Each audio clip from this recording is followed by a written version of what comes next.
I didn't feel the sting of the slap at first. I only felt the shock of impact and the cold, hard tiles of the waiting room floor pressing against my cheek. Then came the taste. Warm, copper blood filled my mouth. My name is Olivia Underwood. I am 32 years old. I was at my gynecologist's office, a place that was supposed to be safe. But my stepbrother, Will, had turned it into a crime scene.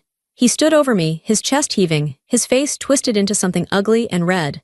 He pointed a shaking finger right at my face. "You better start listening to me," he screamed. His voice echoed off the clean white walls. "You sign those papers now." The room had gone dead silent. The other patients, women waiting for checkups, some holding their pregnant bellies, stared at us in pure horror. A nurse behind the front desk was already shouting into a phone, her hands trembling as she called 911. Will didn't care about them. He didn't care that I was hurt. He only cared about the fraudulent inheritance papers he had thrown at me. He wanted to steal everything my father had left me, and he had just assaulted me in public to get it. I spat blood onto the floor. I looked up at him through my messy hair. He thought he had broken me. He thought I would sign because I was scared. But as I lay there, humiliated and bleeding, I realized something. I wasn't going to sign. He had made a mistake. This wasn't the end. My war was just beginning. But before I tell you how everything flipped, like and subscribe, drop a comment. Where are you watching from? My name is Olivia Underwood. I am 32 years old, and I live in my late father's Victorian house in the suburbs. To understand why I was lying on that floor with a bloody mouth, you have to go back 3 days. You have to understand that I was already broken before Will ever raised his hand. It started with the funeral. My father, Thomas Underwood, was a good man.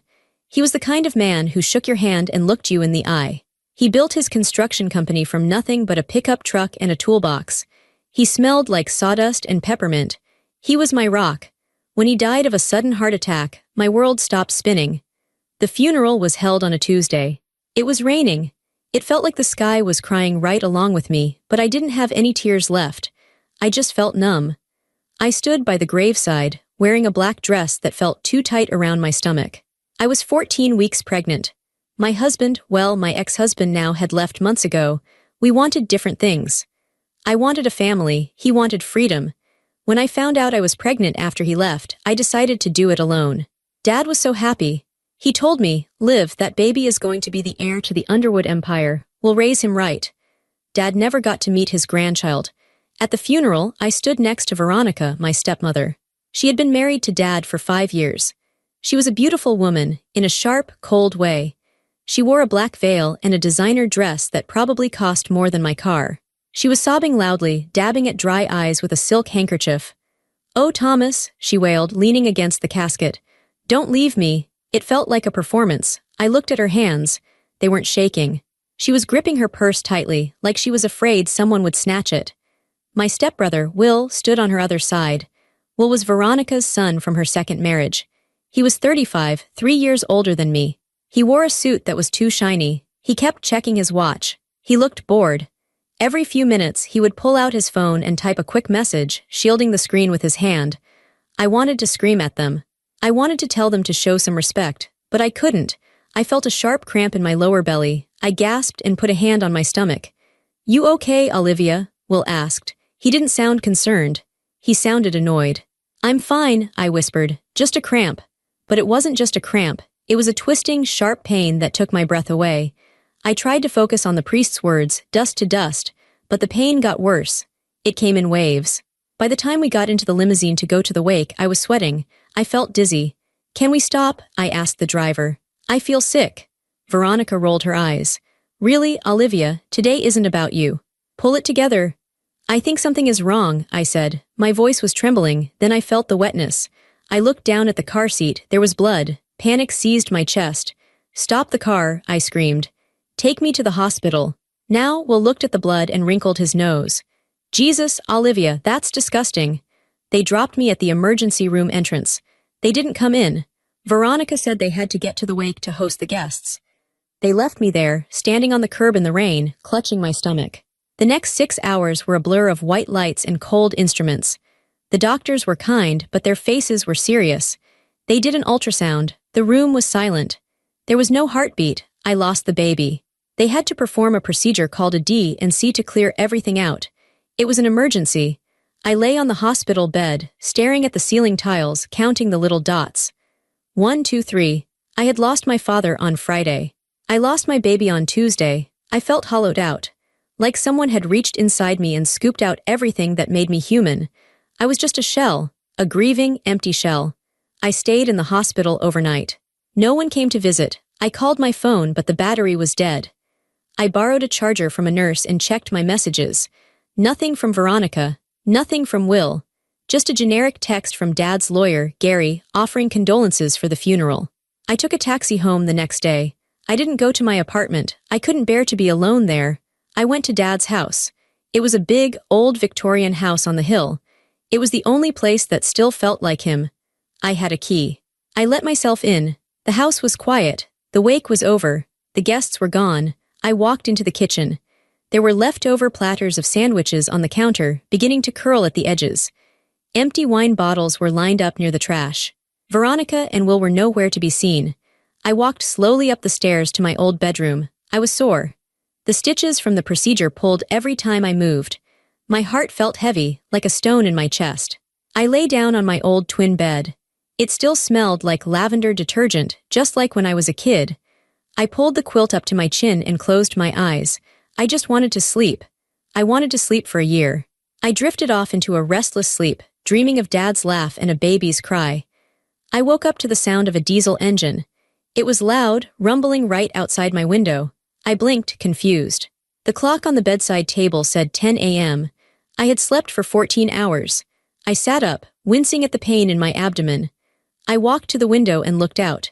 There was a massive moving truck parked in the driveway. 2 men in blue jumpsuits were carrying my father's favorite leather armchair out of the front door. "Hey!" I shouted, banging on the glass. "Stop, what are you doing?" I grabbed my robe and ran downstairs. I almost tripped twice. My legs felt weak. I burst out the front door, barefoot on the cold porch. "Stop!" I yelled at the movers. "Put that down, that's my father's chair." The movers stopped and looked at each other. One of them shrugged. "We have a work order, lady," the taller one said. "What work order? Who hired you?" "We did." I spun around. Veronica and Will were standing near the garage. Veronica was wearing a tracksuit and holding a clipboard. Will was leaning against his sports car, drinking a latte. "Veronica," I said, my voice shaking. "What is going on? Why are you moving Dad's things?" Veronica looked up from her clipboard. She smiled, but it didn't reach her eyes. "Oh, you're awake. Good, we need you to move your car. The truck needs more room to turn around." "My car?" I stared at her. "I just got back from the hospital. I lost the baby, Veronica. My father just died." "What are you doing?" "We're clearing out the house," Will said. He took a sip of his coffee. "It's sold." "Sold?" I felt like I had been punched. "What do you mean sold? Dad's only been dead for 5 days. You can't sell the house, it's our home." "It was Thomas's house," Veronica corrected me. She walked over, her heels clicking on the pavement. She pulled a folded document out of her purse. "And now, it's mine, to do with as I please." She handed me the paper.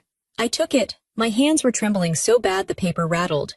It was a will. Last will and testament of Thomas Underwood. I scanned the pages. My eyes blurred. I saw legal jargon, dates, and signatures. Then I saw the paragraph that mattered. "I, Thomas Underwood, being of sound mind, hereby leave my entire estate, including all real estate, bank accounts, and the Underwood Construction Company, to my beloved wife, Veronica Underwood. To my daughter, Olivia, I leave nothing, as she has chosen her own path." "This is a lie," I whispered. I looked up at them. "This is a lie. Dad would never write this," he told me. "He told me just last week that the company was going to be mine. He showed me the papers last year." Veronica laughed. It was a harsh, dry sound. "People change their minds, Olivia. Thomas realized that you weren't cut out for business. You're too emotional. Look at you now, a mess." "I just had surgery," I screamed. Tears hot and angry pricked my eyes. "This isn't real, that signature. It looks shaky." "He was sick," Olivia, Will said, stepping forward. He loomed over me. He was tall, broad-shouldered from hours at the gym, not from hard work like Dad. His hand wasn't steady at the end. "He had a heart attack," I said. "He wasn't sick. He was fine on Friday morning. I had breakfast with him." "Stress," Veronica said dismissively. "He was under a lot of stress. Mostly because of you and your personal drama." She waved her hand at the movers. "Keep going, boys, everything goes." "No," I lunged for the armchair the movers were holding. "You can't take this." Will stepped in front of me. He grabbed my arm, his grip was tight, too tight. Don't make a scene, Olivia, he hissed. You're embarrassing yourself. Let go of me, I said. I tried to pull away, but I was weak. The pain in my stomach flared up again. I doubled over. You need to leave, Will said. He shoved me backward. I stumbled and caught myself on the porch railing. I'm not leaving, I said, gasping for air. This is my house, I have a room here. Not anymore, Veronica said. She checked a box on her clipboard. We're changing the locks today. You can take whatever personal trash you have in your car, but the furniture stays. It's part of the estate auction. Auction? I stared at her. You're selling everything. His tools, his books, Mom's jewelry. It's all assets, Veronica said. Cash is liquid, old junk is not. My mother's jewelry, I said, my voice dropping to a whisper. Dad kept it for me. In the safe, the pearl necklace. The sapphire ring. Veronica smirked. I didn't see any specific mention of jewelry in the will, Olivia. Everything belongs to me, and frankly, that old stuff was out of style decades ago. She turned back to the movers. Be careful with the grandfather clock, that's worth $3 grand. I stood there, shivering in the cold morning air. I was bleeding, I was grieving, and I was being erased. I'm going to fight this, I said. I tried to make my voice sound strong, but it came out thin and weak. I'm going to get a lawyer, I know Dad didn't write this. Will laughed. He walked up to me, close enough that I could smell his expensive cologne. With what money, Liv? You have your teacher's salary. You think you can go up against the estate lawyers. We have the paperwork. We have the money. You have nothing. He poked me in the chest. Go home, Olivia. Go back to your little apartment and cry about your dead baby. Leave the business to the adults. The cruelty of it took my breath away. He used my grief as a weapon. I looked at him, really looked at him. I saw the greed in his eyes. I saw the arrogance. And for the first time I saw something else. Fear. He was pushing too hard, he was too aggressive. If the will was real, why was he so angry? Why were they moving so fast? Dad wasn't even cold in the ground yet. I'm not signing anything, I said quietly, and I'm not leaving until I get my mother's pearls. Get off the property, Will said, his face darkened, or I'll call the cops and have you arrested for trespassing. Trespassing. It's my father's house. It's Veronica's house, Will spat. Now get lost. I didn't leave. I sat down on the porch steps. I wrapped my robe around me. I'm staying right here. They ignored me for an hour. I watched them strip the house. I watched my childhood disappear into the back of a truck. The lamp I read by. The dining table where we ate Thanksgiving dinner. Then, Will came out of the house. He was holding a stack of papers. Since you're still here, he said, throwing the papers into my lap. You can make yourself useful. Sign these. I looked down. Waiver of contest. Agreement to vacate. If you sign this, Will said, Mother says she'll give you $5,000, out of the goodness of her heart, to help with your medical bills. $5,000. My father's company was worth millions. No, I said. Sign it, Will said. No, Olivia, don't be stupid. I'm not signing. That was the moment the dynamic changed. That was when the verbal abuse turned into something else. Will grabbed my arm again, pulling me up from the step. Listen to me, you little brat. You're going to sign this. We are trying to be nice. Nice, I shouted. You're stealing everything. I yanked my arm back. I lost my balance and fell onto the gravel driveway. My knees scraped against the rocks. The pain in my stomach was a sharp, hot knife. Will stood over me. For a second, I thought he was going to kick me. We'll see how stubborn you are, he said. You have a follow-up appointment with your doctor tomorrow, right? Dr. Evans. I looked up, startled. How do you know that? I know everything, Olivia. I know your schedule. I know your bank balance. I know you're broke. He smiled. We'll be there. Bring a pen. He turned and walked back into the house. I sat in the gravel, dirt, and blood on my knees. I realized then that I wasn't just dealing with a greedy stepfamily. I was dealing with predators. I got into my car. I drove away. I didn't go to my apartment. I went to a cheap motel on the edge of town. I didn't want them to find me. I needed to think. That night, alone in the motel room, I cried until I couldn't breathe. I mourned my father. I mourned my baby. I mourned the life I thought I had. But as the sun came up the next morning, the tears stopped. A cold, hard knot formed in my stomach. They wanted a fight. They were going to get one. But I made a mistake. I thought I could fight them with words. I thought I could reason with them. I didn't know how far they were willing to go. I went to my doctor's appointment the next day. I needed the checkup. I needed to make sure I was healing physically. I was sitting in the waiting room, reading a magazine about parenting that I should have put down when the door opened. Will walked in. He wasn't smiling anymore. He looked furious. He marched straight toward me. And that brings us to the floor, to the blood in my mouth, to the moment everything changed. The slap echoed. It was a sharp, cracking sound, like a dry branch snapping. For a second, the entire world narrowed down to the stinging burn on my left cheek. My head whipped to the side. I lost my balance on the slick waiting room chair and slid off, hitting the floor hard. My hips slammed against the tiles. I tasted the copper tang of blood. He had cut the inside of my lip against my teeth. I looked up.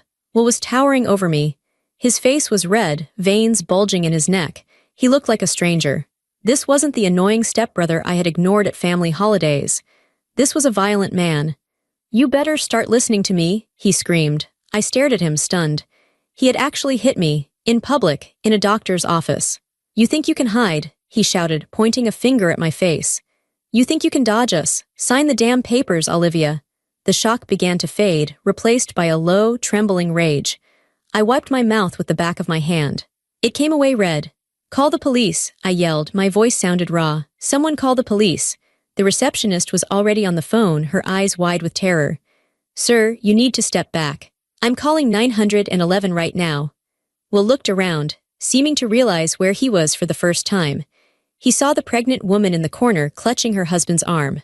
He saw the elderly woman staring at him with her mouth open. He sneered at me. "This isn't over." He turned to leave, but a security guard from the main lobby blocked the doorway. The guard was a big man, older, with a gray mustache. "Don't move, son," the guard said calmly. Will huffed. "She's my sister. It's a family dispute. She's hysterical. She just had a miscarriage. She's not in her right mind." "He hit me," I said, struggling to stand up. A nurse ran over to help me. "He assaulted me," Will crossed his arms. "I barely touched her. She fell. She's weak." The police arrived 5 minutes later. 2 officers. They took statements. They looked at my swollen lip. They looked at the red handprint blooming on my cheek. They put Will in handcuffs. Watching him get marched out of the office, his hands behind his back, gave me a surge of satisfaction. But it was short-lived. I gave my statement. I told them about the will, the harassment, the threat. The officer, a young man named Deputy Miller, nodded sympathetically. "We'll charge him with simple assault," Miller said. "He'll be processed downtown." "He's dangerous," I said. "He needs to be kept in jail." "It's a misdemeanor, ma'am. Unless he has priors, he'll likely make bail quickly." I went back to the motel to clean up. My face was throbbing. I looked in the mirror. My lip was split. My cheek was purple and blue. I looked like a victim. I hated it. I decided I couldn't stay at the motel. It wasn't safe. I needed to go home, not to Dad's house that was gone, but to my apartment. I needed my own things. I needed to regroup. I drove to my apartment complex. It was a nice place, a second-floor unit with a balcony. I had lived there for 3 years. I walked up the stairs, digging for my keys. I was exhausted. I just wanted to ice my face and sleep. I put the key in the lock. It wouldn't turn. I frowned. I jiggled it. Nothing. It felt like the wrong key. I stepped back and checked the number. 2 billion. This was my apartment. I tried again. Still nothing. Then I saw the piece of paper taped to the door, right at eye level. Eviction notice. I stared at it. Non-payment of rent. Lease violation. "What?" I whispered. "I paid my rent. I have auto-pay." I tried the door handle. Locked. I heard a sound from the parking lot below, a distinct mocking honk. I looked over the railing. Veronica was sitting in her silver Mercedes convertible. She was wearing sunglasses. She waved. I ran down the stairs. "What did you do?" I screamed. "What did you do to my apartment?" Veronica lowered her sunglasses. "Oh, hello, Olivia. Rough day. Your face looks terrible. Why are my locks changed?" "Well," Veronica said, checking her nails. "Did you know that the building owner is a very good friend of mine? We play bridge together. I told him about your financial troubles and the drug use." "Drug use. I don't use drugs. And the noise complaints," she continued smoothly. "He decided it was best to terminate your lease immediately, for the safety of the other tenants." "That's illegal," I shouted. "You can't just kick me out without notice. There are laws. Sue us," she said simply. "Add it to the pile. Oh, by the way, Will is out. He says hello." My blood ran cold. "He's out already." It was a minor misunderstanding. "We paid the bail. He's very upset with you, Olivia. Pressing charges against family, tacky." "Where are my things?" I asked. "My clothes, my furniture." She pointed a manicured finger toward the back of the complex, near the dumpsters. "We helped you pack." She rolled up the window and drove away. I ran to the back of the building. There in the grass next to the dumpster was my life. My clothes were in garbage bags, some ripped open, spilling shirts and jeans onto the muddy ground. My books were thrown in a pile, pages fluttering in the wind. My TV was cracked, face down in the dirt. I fell to my knees. I started frantically digging through the pile. I didn't care about the TV. I didn't care about the clothes. "The box," I whispered. "Where is the box?"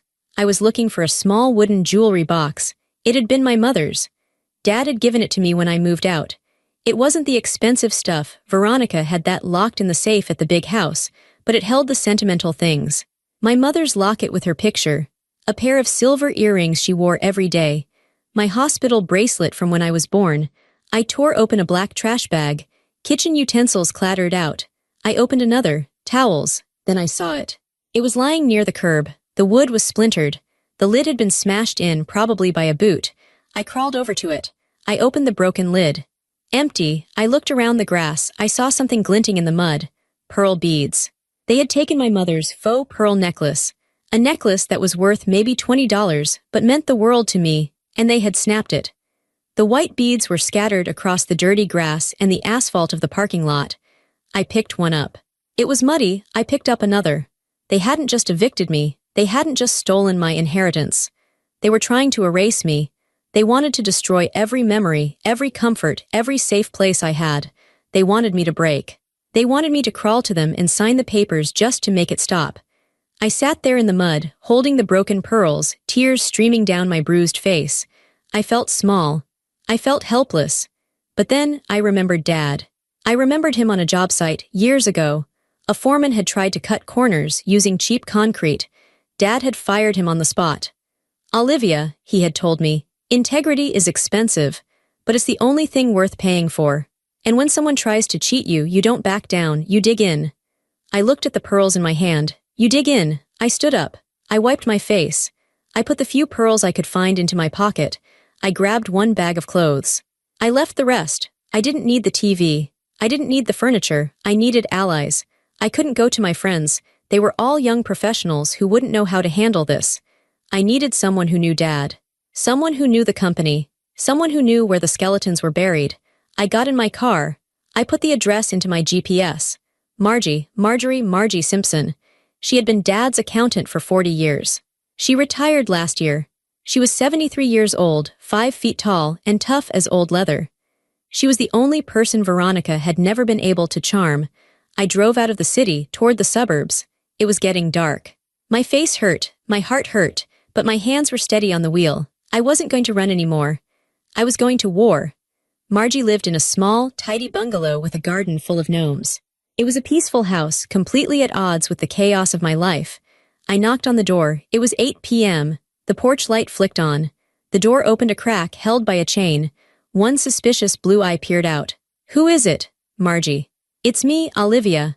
The door slammed shut, the chain rattled, and then it swung wide open. Margie stood there in a floral housecoat, holding a cup of tea. She looked at my bruised face. She looked at my split lip. Her eyes narrowed.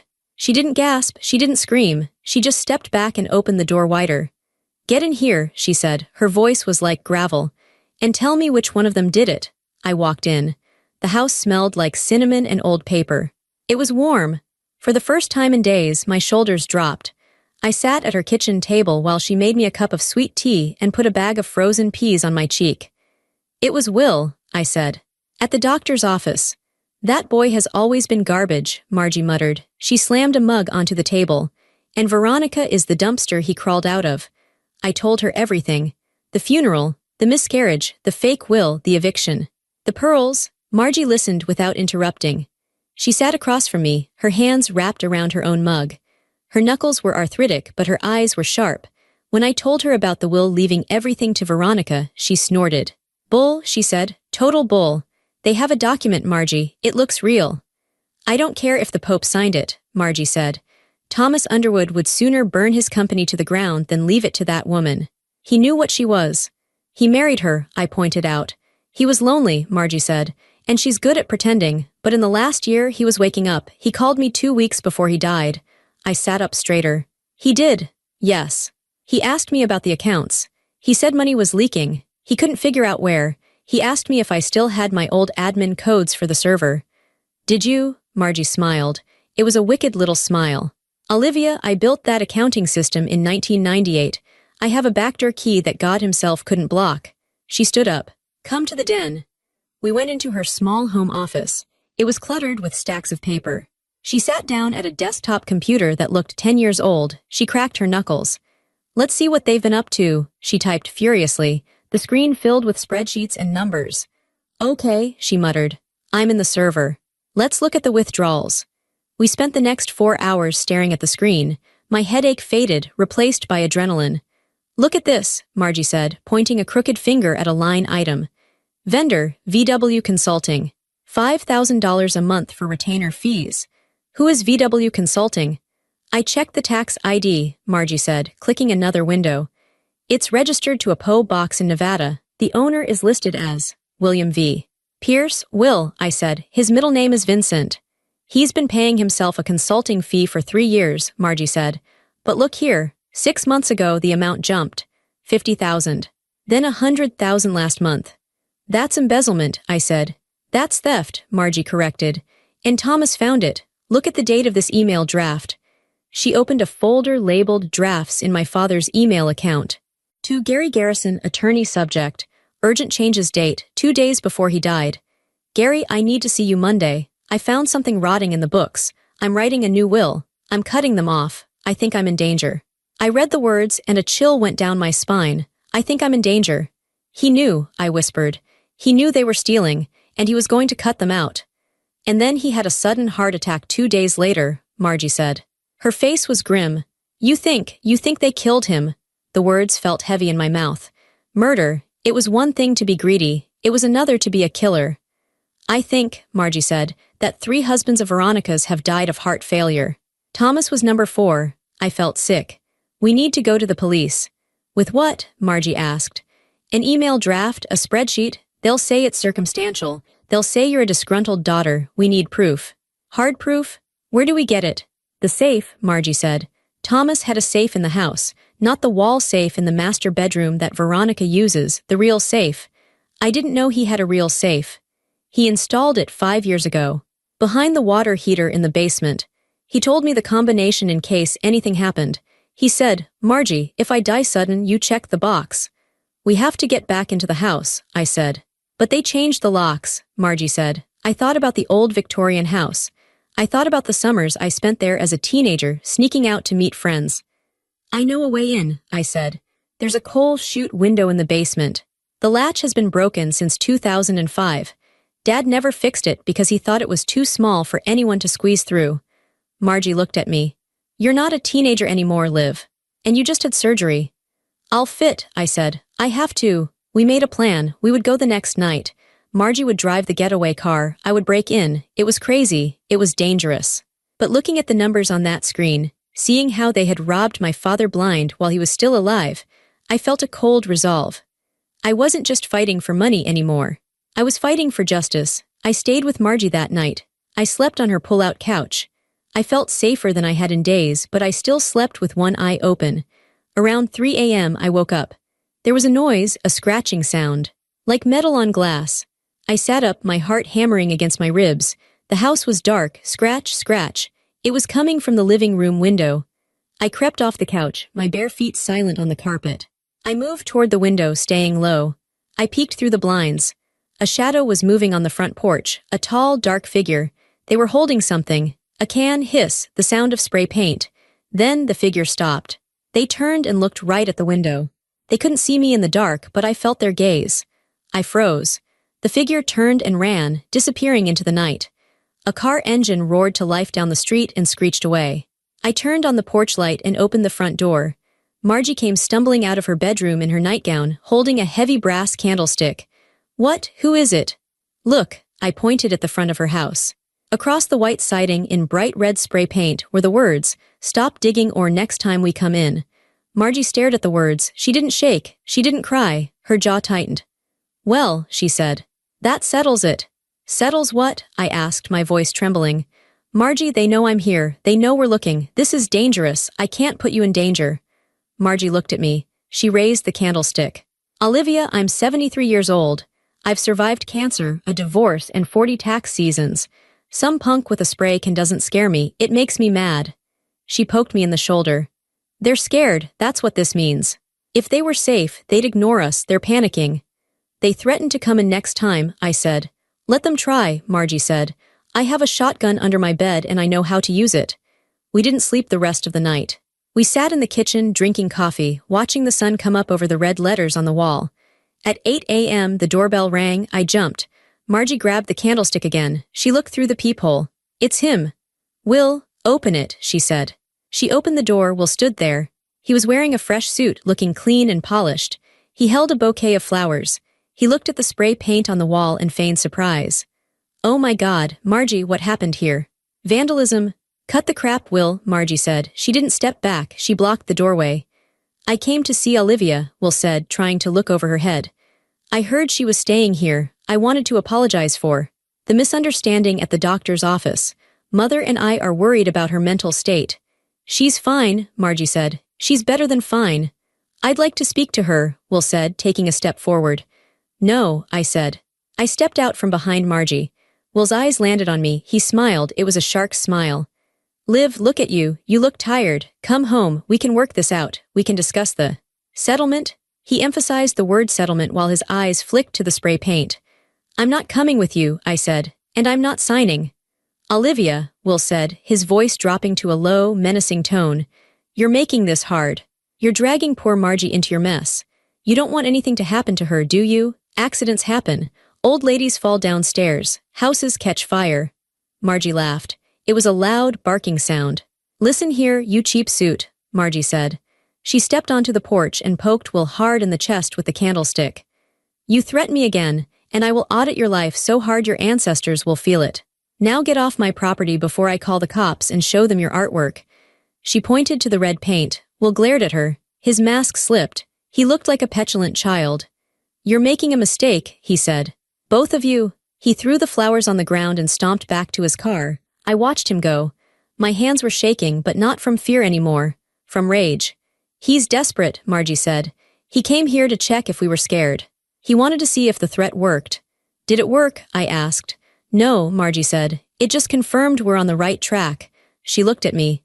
Tonight, we go to the house tonight. If he's this worried, there's something in that safe that will bury him. Tonight, I agreed. The fear was still there, sitting in my stomach like a cold stone. I knew Will was capable of violence. I had felt it on my face. I knew Veronica was capable of cruelty. But I also knew that my father had suspected he was being poisoned. I knew he had tried to warn Gary. If I stopped now, they won. If I stopped now, Dad's death meant nothing. My baby's loss meant nothing. I went to the hardware store that afternoon. I bought a flashlight, a pry bar, and a pair of dark coveralls. My war was no longer silent. It was loud, it was red paint on a white house, and tonight it was going to be a break-in. I was ready to take back what was mine. At 2 a.m., the world was pitch black. We parked Margie's sedan 2 streets over from my father's house. The neighborhood was silent. You have 20 minutes, Margie whispered. She checked her watch. If you're not back, I'm driving this car through the front door. I'll be back, I said. I slipped out of the car. I was wearing black coveralls and gloves. My stomach throbbed where the stitches were healing, a dull, constant ache, but the adrenaline numbed the worst of it. I crept through the neighbor's hedge and dropped into the backyard. The house loomed above me, dark and empty. Veronica and Will were staying at a hotel downtown while they renovated. The house felt abandoned. It felt like a tomb. I went to the basement window well. It was covered in dead leaves. I cleared them away and found the old coal chute. It was small, rusted, and dirty. I prayed the latch was still broken. I pushed. It groaned, metal grinding on metal, and then swung inward. I took a breath and slid feet first into the hole. It was a tight squeeze. The rough concrete scraped my back. I hissed in pain as my stomach pressed against the ledge, but I pushed through. I dropped down onto a pile of coal dust in the basement bin. I was in. I clicked on my flashlight. The beam cut through the darkness, illuminating the dusty basement. It smelled of damp earth and my father's sawdust. I moved quickly. I went past the workbenches, past the stacked boxes of holiday decorations to the utility corner. There it was, the old water heater. Dad had told Margie, behind the heater, loose brick. I squeezed behind the tank. It was hot and cramped. I ran my gloved hands over the brick wall. One brick felt loose. I wiggled it. It slid out. Behind it was a small, gray metal safe embedded in the foundation. I pulled out the slip of paper Margie had given me. 4:15:88, my birthday. I turned the dial, right to 4, left to 15, right to 88, click, the handle turned, the door swung open. My heart was pounding so hard I could hear it in my ears. I reached inside. There was a thick manila envelope and a small orange pill bottle. I grabbed them and sat down on the dirty floor to look. I opened the envelope first. Last will and testament of Thomas Underwood. Dated 3 days before his death. Notarized by a frantic scrawl I didn't recognize, but it had a seal. I scanned it. I, Thomas Underwood, hereby revoke all former wills. I leave 100% of the Underwood Construction Company and all assets to my daughter, Olivia Underwood. My wife, Veronica, is to receive nothing. Tears filled my eyes. He had done it. He had tried to protect me. I dug deeper into the envelope. There was a handwritten letter on yellow legal pad paper. Livy, if you are reading this, I made a mistake. I waited too long. I think Veronica is poisoning me. My coffee tastes bitter every morning. My heart races when I sit still. I found the transfers will made. They are bleeding the company dry. I'm going to Gary on Monday. If I don't make it, check the pills. I love you, kiddo. Stay strong, Dad. I put a hand over my mouth to stifle a sob. He knew. He was scared and he was alone and he knew. I picked up the pill bottle. The label said heart medication digoxin, but inside the pills looked different. They were slightly different shades of white. Some looked chalky. I put everything into my zipped pocket. I had the proof. I climbed back up on the coal bin. Getting out was harder than getting in. I had to pull myself up, straining my arms, scraping my stomach again. I gritted my teeth against the pain. For Dad, I thought. For the baby. I tumbled out onto the grass, gasping for air. I ran back to the car. Margie unlocked the door as I approached. Got it? She asked. I held up the envelope. I got it. Let's go, she said. She gunned the engine. As we drove away, I looked back at the house one last time. It wasn't a home anymore. It was a crime scene. The next morning, we walked into the office of Gary Garrison, my father's attorney. Gary was a tall, nervous man who always looked like he was expecting bad news. When he saw my face, still bruised and swollen, he winced.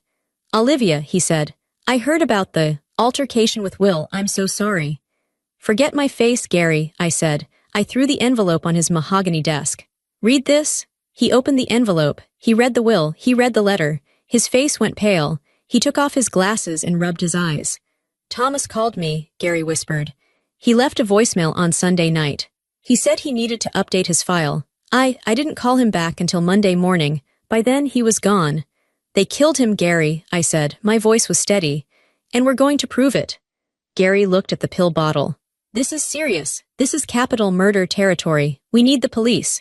Real police, not the patrol guys. He made a call. An hour later, Detective Riley walked in. Riley was a woman in her 40s with tired eyes and a sharp suit. She didn't look like she tolerated nonsense. She listened to my story. She looked at the will. She read the letter. When she saw the letter, her demeanor changed. She stopped taking notes and looked at me intensely. You're telling me Veronica Underwood has been married before? Riley asked. 3 times, Margie piped up from the corner. I looked it up last night. Husband 1, heart attack. Husband 2, stroke. Husband 3, heart failure. Riley's eyes narrowed.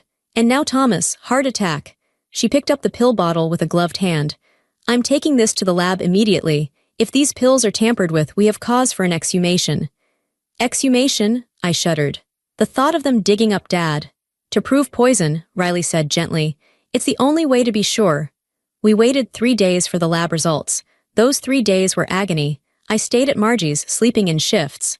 Will called my phone 10 times a day. I didn't answer. On Thursday, Riley called us back to the station. She put a report on the table. Digitalis, she said. Foxglove, it mimics a heart attack if you overdose. The pills in that bottle. They weren't his heart medication. They were crushed digitalis pressed into similar shapes, a lethal dose. She poisoned him, I said. The room felt cold. She fed him poison every morning with his coffee. We also found something else, Riley said. She pulled out a file. We got a warrant for Veronica's phone records based on the letter. She's been tracking you, Olivia. Tracking me. She installed a spyware app on your phone months ago, probably when you visited for Sunday dinner. She knows your location. She reads your texts. That's how we'll knew about your doctor's appointment. That's how they knew when you were at the funeral home. I felt violated. I reached into my pocket and turned off my phone. So arrest them, Margie said, slamming her hand on the table. Go get them. Riley shook her head. We need to tie them to the act. We know the pills killed him, but we need to prove they put them there. We need a confession, or we need them to implicate themselves. She looked at me. Olivia, are you willing to do something dangerous? What? I asked. We need you to wear a wire, Riley said. We need you to meet them. We need you to tell them you're ready to sign the papers. We need you to play the victim one last time. I touched my bruised cheek. I thought about Dad drinking his bitter coffee. I'll do it, I said. The setup was scheduled for Friday afternoon, 1 week after the funeral. I turned my phone back on. I sent a text to Will. I can't do this anymore. You win. I'm broken. I'm tired. I'll sign the papers. Just give me the money. He replied in 30 seconds. Smart girl, Dad's office. 2 p.m. Don't be late. I went to the police station at noon.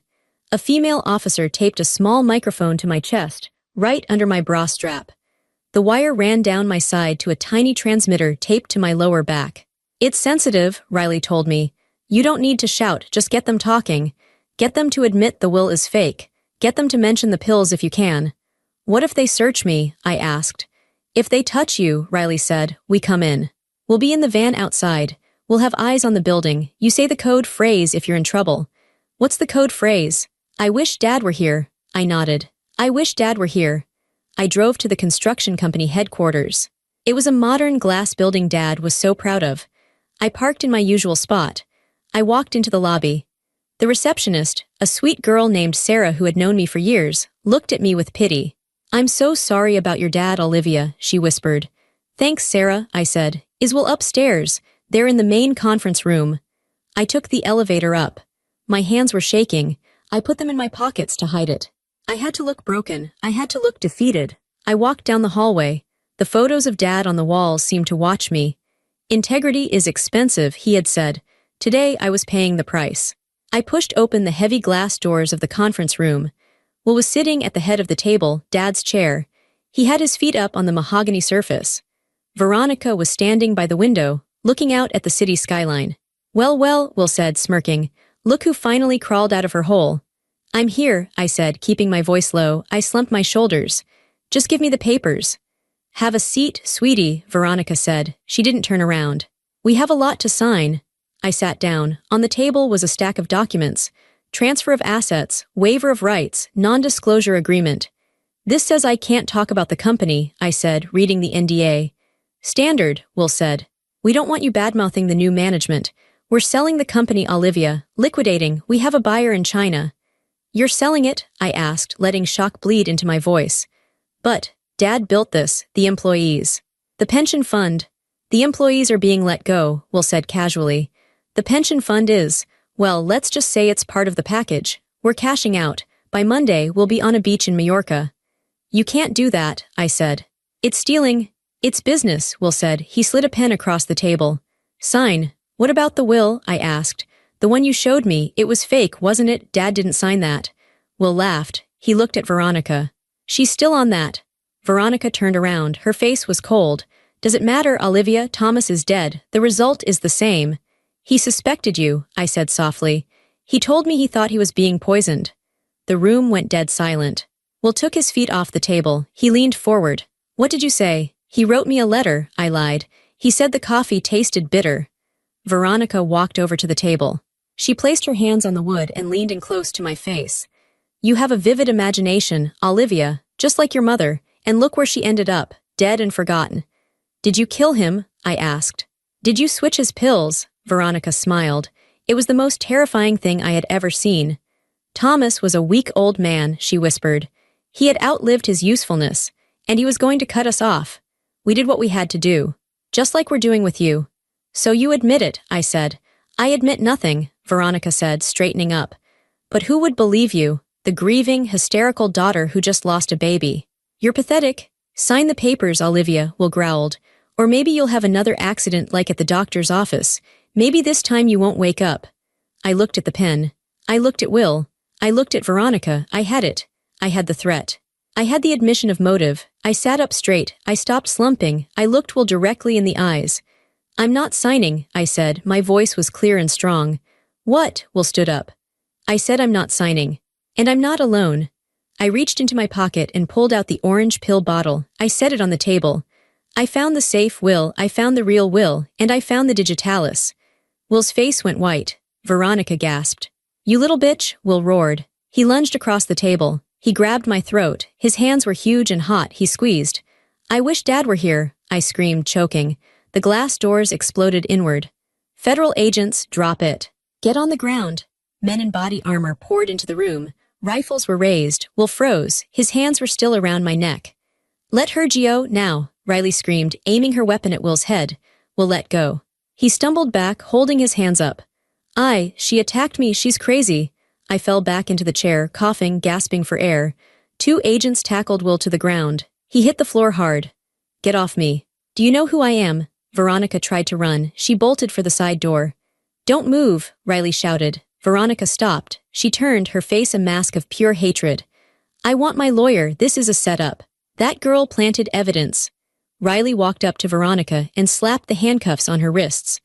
Veronica Underwood, you are under arrest for the murder of Thomas Underwood, conspiracy to commit murder and fraud.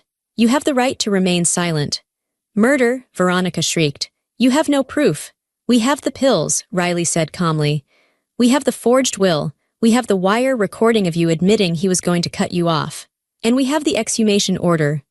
Veronica went silent. The fight drained out of her. She slumped. I stood up. My neck hurt. My face hurt. But I felt lighter than air. I walked over to where Will was pinned to the carpet. He was breathing heavy, his face pressed against the floor. You're going to jail, Will, I said. For a long, long time. He looked up at me. His eyes were wet. Liv, please, I didn't know about the poison. It was her. It was all her idea.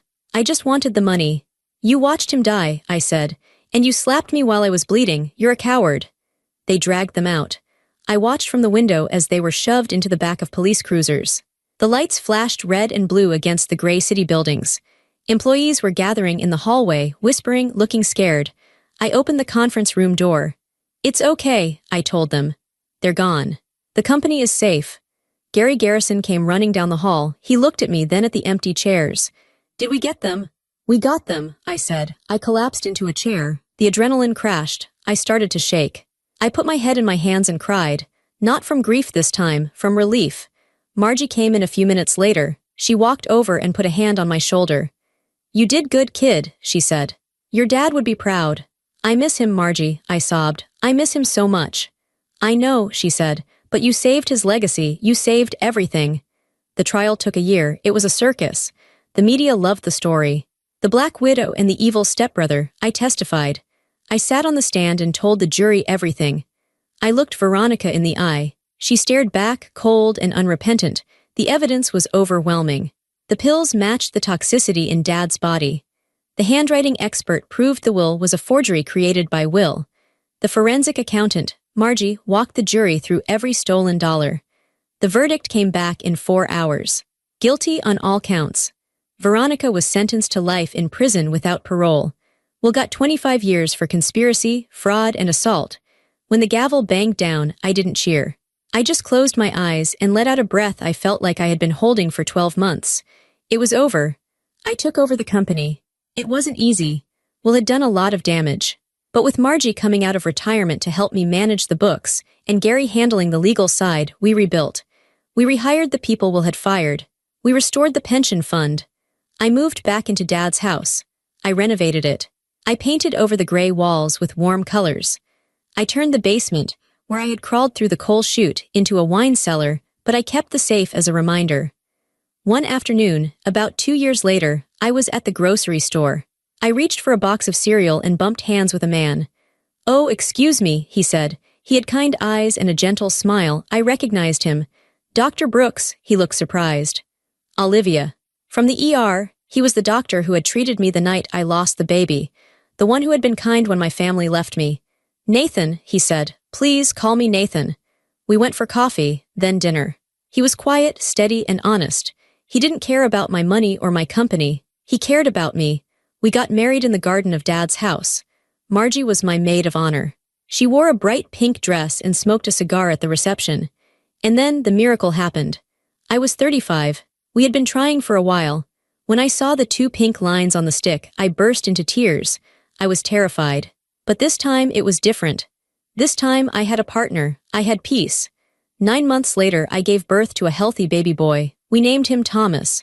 A week after the birth, I drove to the cemetery. It was a crisp autumn day. The leaves were turning gold and red. I walked to Dad's grave. The headstone was simple granite. Thomas Underwood, beloved father, builder. I stood there with my son in my arms. He was sleeping, wrapped in a blue blanket. "Hi, Dad," I whispered. The wind rustled the trees. It sounded like a sigh. "I brought someone to meet you," I said. I touched the baby's cheek. "This is Tommy." I looked at the grave. I thought about the war I had fought. I thought about the blood on the floor, the broken pearls, the fear. It had changed me. I wasn't the same girl who had stood there at the funeral, weak and victimized. I was stronger now. I was a survivor. "I did it, Dad," I said. "I saved the company, I put them away, and I'm happy." I laid a single white rose on the stone. "Rest now," I said. "I've got it from here." I turned and walked back to the car where Nathan was waiting for me. I didn't look back. I didn't need to. My war was over. My life had just begun.